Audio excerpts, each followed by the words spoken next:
তাকে একটা শিশু মনে করি, তার যে মামা তাকে আমি বটগাছ মনে করি দুর্নীতির। আমি 48 ঘন্টা বলেছিলাম, আর আমরা এইভাবেই কাজ করি। দুর্নীতির বিরুদ্ধে সবসময় আমরা সরব হয়েছি, তৃণমূল কংগ্রেস সরব হয়েছে, আজকেও তার ব্যতিক্রম হয়নি। আমি খালি ওই আমাদের বিধায়কবাবুকে অনুরোধ করব, জিজ্ঞেস করব আপনাদের মাধ্যম দিয়ে, টিসিএসের ওখানে যে মার্কেটটা হচ্ছে 248 নম্বর দোকান অ্যালটমেন্ট হয়েছে জাহানারা বিবি, ওয়াইফ অফ সাহেব আলী বিবি, অ্যাড্রেস নারায়ণপুর। এর এই নথিভুক্তটা কে করিয়েছে জিজ্ঞেস করবে। 258 নম্বর দোকান তাপস চ্যাটার্জির যে লেখালেখি করে মিন্টু পাল, তার ওয়াইফের নামে দোকান অ্যালটমেন্ট হয়েছে, রমা পাল, ওয়াইফ অফ মিন্টু পাল। 229 নম্বর দোকান শেখ কামাল উদ্দিন, বাবার নাম গানিউর রহমান, বেড়াবেড়ি, উত্তর বেড়াবেড়ি। কামাল উদ্দিন মানে বেনু, যাকে ডাকনাম বেনু বলেছেন। আচ্ছা, 241 আসমা বিবি, ওয়াইফ অফ শেখ জাকির হোসেন। 232 বিবেকানন্দ পাল, বাবার নাম বিকাশ পাল। এই যে দোকানগুলো অ্যালটমেন্ট হয়েছে, না এদের নিউ টাউনে কোথাও কোনো জায়গায় দোকান ছিল, না এদের 100টা জমি ছিল। এর এনকেডিএতে লিস্টকে দিয়েছে।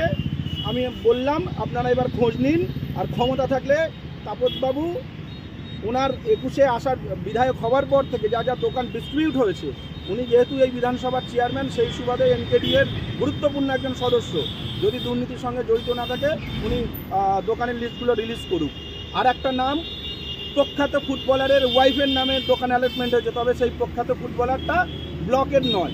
এইটুকুই বললাম, বাদ বাকি এবার তাপসবাবুকে জিজ্ঞেস করবেন যে কাদের নামে দোকান অ্যালটমেন্ট হয়েছে। আর এই যুদ্ধ মমতা ব্যানার্জির দেখানো পথের যুদ্ধ। জমিহারাদের স্বার্থে মমতা বন্দ্যোপাধ্যায় সবসময় পাশে ছিলেন, আছেন, এবং আমরা তার সৈনিক হিসেবে আমরাও জমিহারাদের সাথে আছি। এর জন্য যদি আর ধর্নায় বসতে হয়, জীবনের শেষ রক্তটুকু দিয়েও আমরা ধর্নায় বসি। এক কথায় বলা যেতে পারে কি বিধায়ক বললাম, আমি তো বাংলায় বললাম যে বেআইনিভাবে এই নামগুলো কে দিয়েছে তাপসবাবুকে জিজ্ঞেস করবেন।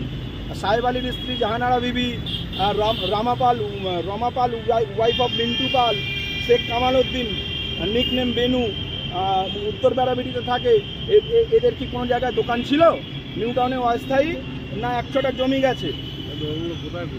এই দোকানগুলো কোন সেখানে খোঁজ নিন আপনারা। আর আমি যদি ভুল হই আমাকে চ্যালেঞ্জ করুক, আমি সমস্ত রকম চ্যালেঞ্জ নিতে রাজি আছি। একটা ভিডিওর মধ্যে দেখা যাচ্ছিল, পরিষ্কার বলছি, স্বজন পোষণই করছেন উনি। আমি তো মানে দুর্নীতির উনি বটবৃক্ষ দুর্নীতি। ঘোষবাবু ওই ভিডিওতে বলেননি, আমাদেরই একটা কর্মী সে বলেছিল যে তাপস চ্যাটার্জি বলছেন যে সাবির এলে নারায়ণপুরে ঠ্যাং কেটে নেবে। हम लोग हुसैन रजी अल्लाह ताला अन्हु के मानने वाले हैं, सर झुकाना नहीं, सर कटवाना जानते। আর তাপসবাবুর ওই সব হুমকি চুমকিতে আমরা ভয় করি না, সেটা ইনশাল্লাহ আমরা বুঝে নেব। আইনের প্রতি আমাদের আস্থা আছে। রাজ্যের মুখ্যমন্ত্রী নাম মমতা বন্দ্যোপাধ্যায়, আর ল অ্যান্ড অর্ডার প্রশাসনিকভাবে মেনটেন করছেন মুখ্যমন্ত্রী পদে রাজীব কুমার স্যার। আমাদের সম্পূর্ণ পুলিশ প্রশাসনের প্রতি আস্থা আছে। আমাদের মাথার উপরে মমতা বন্দ্যোপাধ্যায় আছেন, পুলিশ প্রশাসন আছেন, আবার ভয়ের কি আছে? তিনি তো আপনাদের দলের বিধায়ক দুর্নীতি করতে বলেছেন মমতা বন্দ্যোপাধ্যায়, আপনি এটা বলতে চাইছেন? তাপস চ্যাটার্জি দুর্নীতি করে দলের ঊর্ধ্বতন আমরা নিশ্চয়ই জানাবো সমস্ত রকম।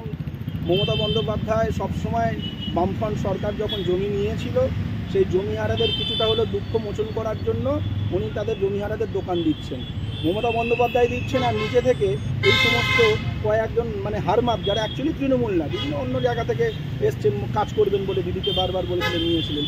তারপরে তারা যখন দুর্নীতি করছে, সেই দুর্নীতির সঙ্গে তো আমরা তৃণমূল কংগ্রেসের কর্মীরা কোনোভাবেই আপোষ করতে পারি না। কারণ এই রাজারহাট এরকম ছিল না 2021-এর আগে। রাজারহাটের মানুষ আবার চাইছে এখানে আমাদের বিধায়ককে অবিলম্বে চেঞ্জ করা হোক। এবং আমি মনে করি দিদি সবসময় সাধারণ মানুষের পক্ষেই থাকেন, সাধারণ মানুষের কথাটাই দিদি প্রাধান্য দেবেন।